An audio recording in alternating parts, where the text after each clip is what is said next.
Ya, sederet kontroversi mewarnai perjalanan Lili Pintauli Siregar sebagai petinggi Komisi Pemberantasan Korupsi. Berkali-kali kasus Lili diperiksa Dewan Pengawas KPK. Bahkan Dewas menyatakan Lili terbukti berbohong saat jumpa pers dengan menyangkal pernah berkomunikasi dengan mantan wali kota Tanjung Balai M. Syahrial. Lantas mengapa Lili masih tetap dipertahankan di KPK? Telah terhubung bersama kami mantan komisioner KPK ada Bang Saud Situmorang. Selamat sore Bang Saud, apa kabar?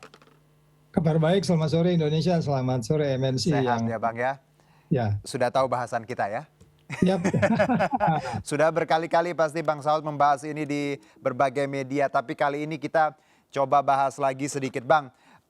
Sebelum kita menyentuh masalah inti dari tadi kode etik Lili Pintauli ini, secara umum Anda sebagai mantan komisioner KPK terusik tidak dengan adanya berita seperti ini? Ya, di kita itu kan ada grup ya, Mhm. ada grup alumni-alumni itu kan kumpul gitu. Kan Oke. saya sampai kadang-kadang nggak berani masuk ke situ gitu, takut takut mengusik, Aha, takut mempengaruhi atau apapun lah gitu ya, aha, gitu, aha. maksudnya framing terhadap orang. Oke, Tapi karena ini sudah di publik, saya pikir betul. ya kita harus ngomong gitu bahwa Mhm. sebenarnya apa yang terjadi saat ini menunjukkan bahwa kita sudah tidak bisa berharap banyak dari KPK saat ini karena perubahan undang-undang kemarin membuat nilai-nilai yang berkembang di KPK baik di pimpinan, Dewas Oke, dan stafnya itu menjadi menurun. Padahal itu kan tuntutan baik. masyarakat, ya gitu. Karena kita bicara integritas ya Bang ya. Ini Ya, KPK apalagi itu dengan persoalannya. slogannya berani jujur hebat Berani ya. jujur hebat. Ya, ya itu berat loh. Dan ini Iya, juga iya. ya ini pembuktiannya malah berbanding terbalik bagaimana tadi wakil ketua KPK-nya ternyata berbohong seperti itu. Nah, kalau bicara do and don'ts Bang, dari Anda sendiri, apakah memang hal-hal yang dilakukan Lili ini melanggar ketika memang seorang anggota KPK tadi apalagi untuk posisi penting tidak boleh berkomunikasi dengan tersangka atau juga ada hal-hal yang memang menurut Anda seperti apa sih Bang sebenarnya kode etik yang harus dijalani seorang pimpinan KPK ketika dihadapkan dengan kasus atau gratifikasi harus seperti apa? Jadi Ah, kalau dulu memang kan itu kita sangat strict ya oke, dan itu panitianya ad hoc kalau terjadi. baik. Mungkin Mas Juno tahu saya pernah salah ngomong di TV, saya Mhm, itu kenanya di waktu itu yang saya langgar itu adalah kepemimpinan. baik. Jadi gini, di KPK itu ada RI KPK, selalu saya ingatkan itu ya. Mhm, RI KPK itu R-nya religius, tapi pada periode sekarang ini R-nya itu dibuang. oke. Jadi naik ke atas integritas, terus berikutnya adalah sinergi. Mhm, Jadi setiap poin-poin itu mulai dari religius, integritas, kepemimpinan, terus keadilan dan profesional itu dijabarkan. Saya waktu itu yang salah ngomong di TV itu dikenakan soal kepemimpinan. baik. Kepemimpinan itu didetailkan. Jadi kalau integritas itu didetailkan.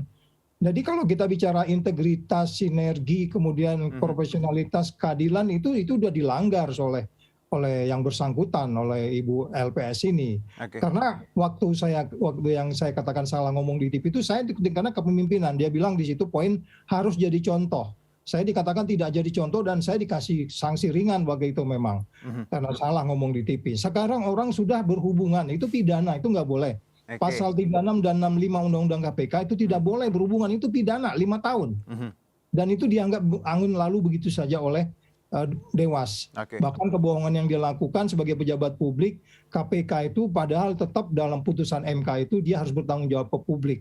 Oke. Jadi kalau ke publik ngomongnya bohong itu seperti apa? Jadi sekali lagi kondisinya sudah semikian carut marut. Mhm, Saya terima kasih kepada MNC yang sudah berhari-hari juga mengejar persoalan ini supaya clear dan Dewas supaya bertanggung jawab ya gitu oke. saya katakan. Saya terima kasih juga karena sebagai apa ya, ya alumni kalau kita bilang alumni malah SMA X gitu, wah apa ya lu SMA X gitu kan nggak enak ya gitu ya. Oke, Bang, tapi ada sanksi kan? Kita tahu bahwa Dewas memberikan sanksi pemotongan gaji untuk Lili. Apakah ini bagaimana Anda menanggapi ya? Pemotongan gaji sanksinya? Ya itu lagi kembali Hmm, lagi kan kalau dia disanksi berat menurut Perdewas itu oke, dari 01 dan sampai 04 itu di situ intinya adalah kalau dia pelanggaran berat itu dia dipotong gajinya 40% dan itu A. ya, Yang keduanya yang B-nya dia itu seharusnya diminta mengundurkan diri. Baik. itu kan nggak sama sekali nggak diminta mengundurkan diri, malah dipotong gaji yang kurang dari 1,5 juta sebenarnya total kalau 40% dari Oke. gaji pokok gitu loh, Mas Baik. Juno. Harusnya sanksi apa untuk Lili yang tepat? Bukan pemotongan gaji 40% selama 12 bulan atau mengundurkan diri atau mungkin harus langsung diberhentikan seperti itu? Iya, karena memang mereka yang tertulis secara formilnya, Ya. secara materialnya kan dia diminta mengundurkan diri. Hmm. Walaupun Pak Dewas akan selalu bilang, ini pembinaan bukan kompetensi kita. Kan begitu selalu setelah diumumkan itu kan ada pertanyaan.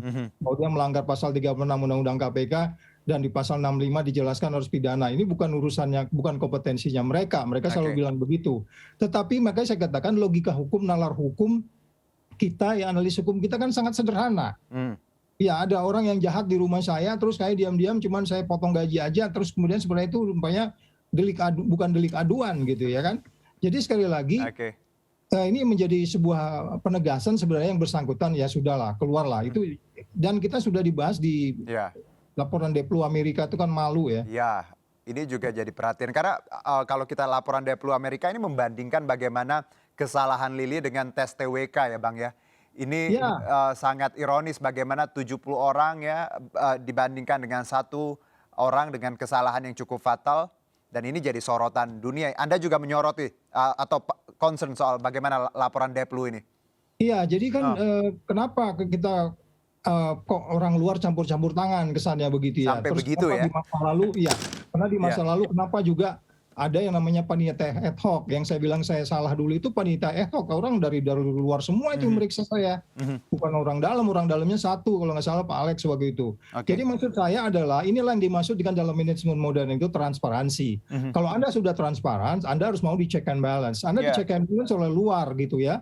Jadi dengan Dewas ini check and balance-nya dari dalam. Jadi kesannya dalam bahasa ini ya dia hanya melindungi dan memoderatkan gitu, apa namanya itu kayak seperti menyerap saja gitu ya. Ini yang menurut saya jauh dari prinsip-prinsip check and balance yang Oke. sebenarnya governance, risk Baik. and compliance, kepatuhan dan seterusnya gitu. Ini kesannya memaklumi ya Bang ya? Ya, memaklumi dan Oke. kemudian yang dikorbankan kan negeri ini. Kan Baik. coba deh tanya sekali lagi kenapa kita mendirikan KPK? Coba kita duduk baik-baik deh. Kenapa kita mendirikan KPK? Karena kan negeri ini terpuruk sejak merdeka Oke. gitu loh. Sampai hari ini loh ya. Sampai hari ini kita terpuruk. Kemudian KPK-nya kayak begitu. Sedih banget gitu loh. Oke. Gimana mau bersih-bersih ruangan kalau sapunya kotor ya Bang ya? Ya, kotornya itu kemana-mana. Pergi ke Jeda minyak dulu lah. Bang Saud. Masih banyak pertanyaan yang belum saya tanyakan. Semoga nanti di segmen kedua saya menemukan jawabannya. Kita jeda dulu pemirsa, tetap bersama kami di MNC News Now.